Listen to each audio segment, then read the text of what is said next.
Okay, welcome everybody to another Friday Footfalls. Going to be doing something a little bit different today, slightly shorter video, but I had quite a few people asking for a sideboard guide in the comments of the last video, so thought I'd just take the time and do a quick video on sideboarding that I would probably do for the top kind of 6 or so matchups. These are the 6 that I've pulled from MTG Goldfish as being the most popular. I haven't had a chance to go too far down the list, too much further down the list, but I'm going to be looking to do that in the future. Maybe even writing a few more words on each matchup. So let me know if you'd be interested in that. So yeah, we'll get straight into it. This is the list that I'm currently on. Been going quite well. So not too much different to kind of stock lists. I really like Dismember. I've only got one Mutavault. I've been seeing some lists with more, and I'm keen to try that out, because Flame Vanor with, you know, when you get to cast more than one mode is just insane. So we've got 2 Subtlety, and I am on 2 Murktide. Big believer in Murktide as the backup plan. So and then the sideboard, again, I've got 4 Endurance, just because Murktide's really popular and it's one of the best cards in that matchup, and the rest of it's fairly standard. I could see going up some number of moon effects if Amulet Titan continues to be one of the best decks, but yeah, I think for now this is what we're working with. So let's have a quick run through of the matchups and how I generally sideboard. It's worth noting that I'll put this list, this guide, in the description below, so you can copy paste it, whatever.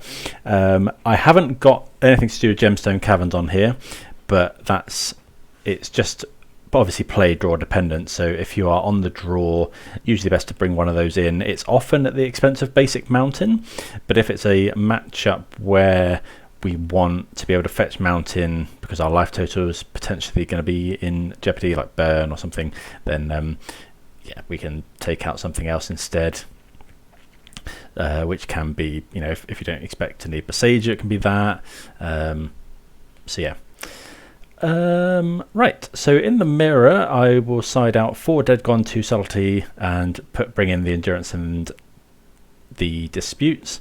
So the mirror, it tends to come down to how many cascade spells can you resolve. Sometimes if you expect the opponent hasn't got anything, if you expect the opponent's got some sort of counter, it can be best to wait till turn 4 to cascade so that you can hold up Mystical Dispute. Force is a weird one in the matchup, because yeah, you want to be forcing their Rhinos, and sometimes you're forced to, but sometimes you don't want to be the first one to force and end up with no cards. So it is a bit of a tightrope. We remove the Dead Gons and Subtleties; they just don't do anything in the matchup. And yeah, Disputes are for anti-counter magic. The Endurances are for a couple of things. So if you end up playing this kind of draw go, it can be quite good to just flash in Endurance end of turn. It can, if you see that they're on Murktides, it can reduce the possibility that they play a Murktide. And also it's very good if the games go long and you both trade forces and resources, you can Endurance your own graveyard back in to be able to cascade some more. So a couple of other things, I mean they're pretty standard tips, I guess, for the mirror, but if you are on the play, it's usually, and you have Violent Outburst, the best time to do it is in the upkeep of their 3rd turn. They can't force, they can't dispute, so you can pretty much guarantee your Rhinos will resolve.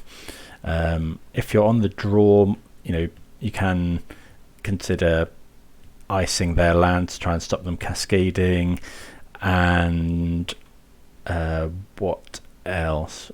It can be beneficial if you're on the play to hold your fetch lands. So instead of cracking your fetch land at the end of your first turn, just hold it so that you can't get hit by Fire Ice. Obviously that only works if you've got multiple fetch lands. Tishana's Tidebinder can stifle the trigger. So there's a few triggers on Crashing Footfalls. Usually we're trying to cascade into it. Tishana's Tidebinder can counter the cascade trigger, so you never never see the Footfalls. The other one is when Rhinos comes off suspend. So in the first few turns when you suspend Rhinos, there's one trigger in your upkeep which removes a counter. Tidebinder can counter that to make it come in a turn later, if you want to get the Tidebinder down right now and delay the Rhinos for a turn. The other one is on the final turn when the last counter is removed, there is another trigger which removes the last counter. You remove the last counter and then there's another trigger that says you can cast it without paying its mana. Well, I'm not sure what the exact wording is, but you essentially cast it for free. So you can counter that one, and if assuming it resolves, then yeah, that counters the ability to ever put a Crashing Footfalls on the stack. So yeah, that's the mirror. Onto Murktide. This is very popular both in paper and online. So for this one, we take out 4 Force Negation, 3 Tidebinders, and we're just bringing in Disputes and Endurances.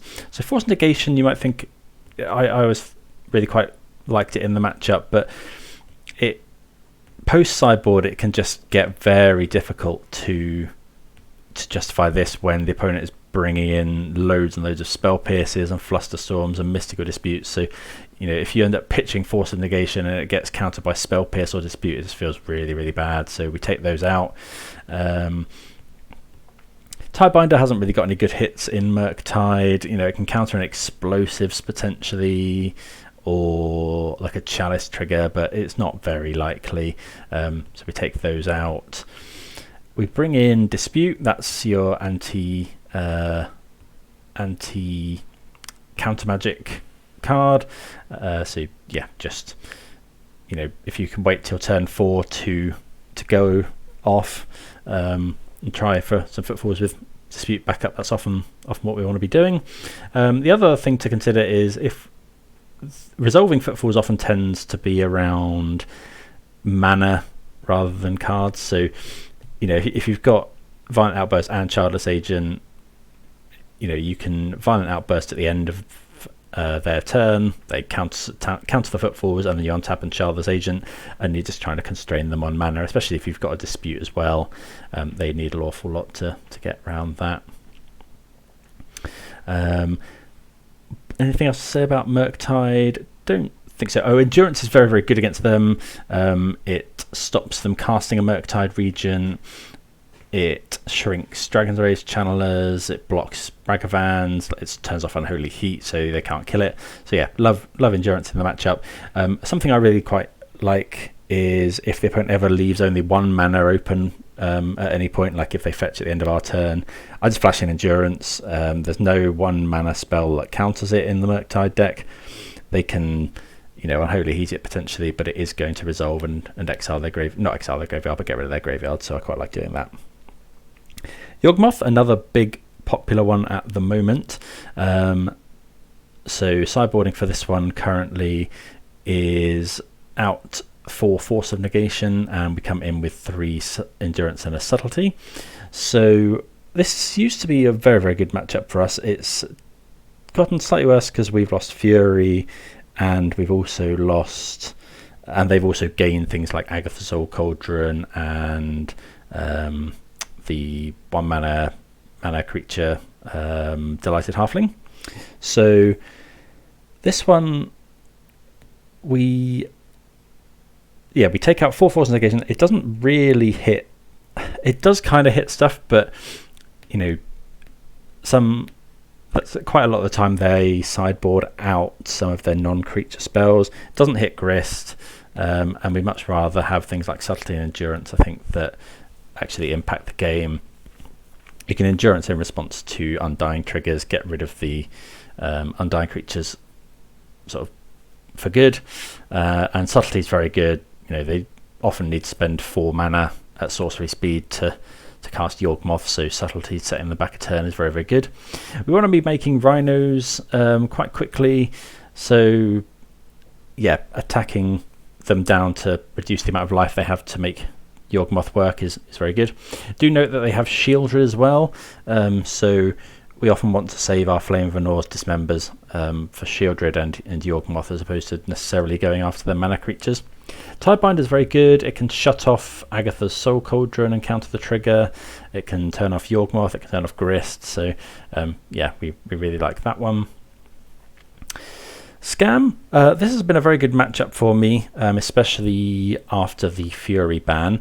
We go out with 4 Force Negation. It's just a horrible top deck if we end up top decking, which often is the case.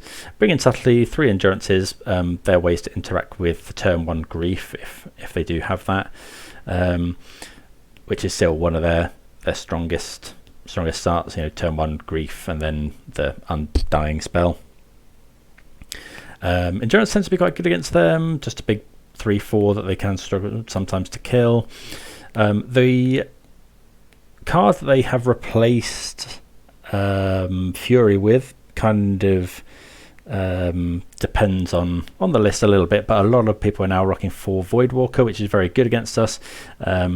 We do have to, sometimes we have to take a hit from Ragavan or 2 if we think they have a Voidwalker, because that card is a lot more scary, because if they have a Voidwalker on the field and we cast a Footfalls, they just get to cast our Footfalls again for free the next turn, so we end up with 8 power, but so do they. And if they have the Undying spell, they get to do it again, so they Undying spell the Voidwalker, cast the Footfalls with it, it comes back, and then the Footfalls goes into exile with a counter on again, so they can kind of cast Footfalls quite a few times potentially. So yeah, we definitely need to keep one of those. Blood Moon's not a big issue, but if you suspect they've kept it in, can be good to fetch basics early, but I wouldn't necessarily expect that to be a thing. Sometimes they run Hidetsugu, so I'll add a few bits on at the end to chat about just about a few hate cards that come in against us, but yeah, so yeah, that's the Scam matchup. Amulet, again, all these decks are quite popular at the moment. I think Amulet's been on the top of some of the tier lists this gone week. So we take out 4 Dead Gone and a Murktide. Murktide can be a bit slow, and we bring in 2 Force of Vigor, which is very, very good against them. Kills Saga, kills Amulet. Yeah, just does a whole bunch of stuff against them. Subtlety is very good. Sometimes they're on Cavern of Souls, which means their Titan's uncounterable, but you can still Subtlety it for, if you have a blue card, you can Subtlety it for free. And we bring in Moon and Magus of the Moon just as cards to shut off their. It kills those as Saga. It stops their bounce lands. Do you have to be careful because it does ramp them. And note that Dryad, if a Dryad comes in after those, their lands still do all tap for any colour. Anything else to say about Amulet? I don't think so. Their strongest starts usually involve Amulet and maybe Urza Saga or Mycosynth Gardens, so yeah, do look out for those. Sometimes you have to use ice to stop them. If the Saga is going off that turn, sometimes we use ice to stop Mycosynth Gardens copying it, etc. So Tidebinder does great work here as well. If you counter the Titan into the battlefield trigger, it just becomes a Colossal Dreadmaw. Actually, it doesn't even have trample. I'm not sure Colossal Dreadmaw has trample, but it just becomes a 6/6. So yeah, obviously a lot better than the actual Titan text there. And Living End, this is one of our worst matchups. So their Cascade just kind of wrecks ours, and we can't really deal with what they bring out onto the board. So we bring in 4 Endurance and 3 Dispute. Endurance obviously to try and get rid of their graveyard, and we take out a lot of our sort of removal that's not great. But yeah, not a great matchup, but it's probably advisable to play it almost quite controlling Living End, so just never tap out of a counter spell, never tap out of Dispute and stuff, and hopefully go from there. They will sometimes bring in Leyline of Sanctity, so you can't Endurance them, but sometimes you just have to take that. You can Besage the Leyline of Sanctity, but Living End is one on the play. It can be worth bringing in Blood Moon, Magus of the Moon to try and cheese a free win, so do bear that in mind. And it's worth noting that this is only a guide. If you see anything, if there's anything you want to try out or anything you disagree with, or if you see anything, especially if you see anything different from the opponent that might need more consideration, then yeah, do definitely adapt this to the situation. For example, Force of Vigor can come in if you see a very hateful sideboard from one of these. You know, if Yawgmoth, you see Chalice and Engineered Explosives and all the rest of it, you might want to consider bringing in Force of Vigor. But yeah, that's the main 6 decks. Just a couple of points on some hate cards. So hate cards people bring in against us are things like Chalice of the Void, Fairy Time Raveler, Engineered Explosives, things like that. Dranith Magistrate is another big one. So we do want to sideboard and sort of play with those cards in mind. Tishana's Tidebinder can deal with Chalice on if you've got enough mana, or if you're coming off suspend, you can counter the counter trigger and then it turns into a nothing. You can counter the Engineered Explosives trigger as well, but some of those artifact ones are a big reason why Flame of Anor is so good at the moment. You know, it's just able to deal with some of those cards. If you expect things like Dranith Magistrate, you can, like, one example is Hammer, which I haven't included here, but Hammer, someone pointed out to me in the comments very helpfully that need to keep Subtlety in against Hammer because they'll bring in loads of Dranith Magistrates. So yeah, just little things like that. Want Subtlety against Teferi. Tidebinder can't actually do anything against Teferi due to his static. So yeah, another one on Engineered Explosives is if you expect someone to have Engineered Explosives, I think I say this quite a lot, do not, well, it's often advisable to not put a load of Footfalls on suspend one turn after the other, because if let's say you do one on turn 1 and then one on turn 2, if you're relying on those to kind of make the Rhinos for you in this situation, and you play one on turn 1, it comes off on turn 5, and then if the opponent has Engineered Explosives, then you haven't got a chance to attack before the other one comes up on turn 6, and they just wrath all of your Rhinos. So rather have one come in on turn 5, attack on turn 6, one comes in on turn 7. Don't forget Murktide has additional triggers, so if for some reason someone exiles our graveyard and it has some instants and sorceries in, or we endurance ourselves to put stuff back on the bottom of our library, Murktide will get bigger. But yeah, I think that's it for now. I'm sure there's some other things, but we'll be playing this quite a bit more for the channel, so please do let me know if there's anything you think could be included or anything you want to know. But yeah, thanks everyone for watching. I hope that was somewhat helpful, and I'll see you again soon. Cheers.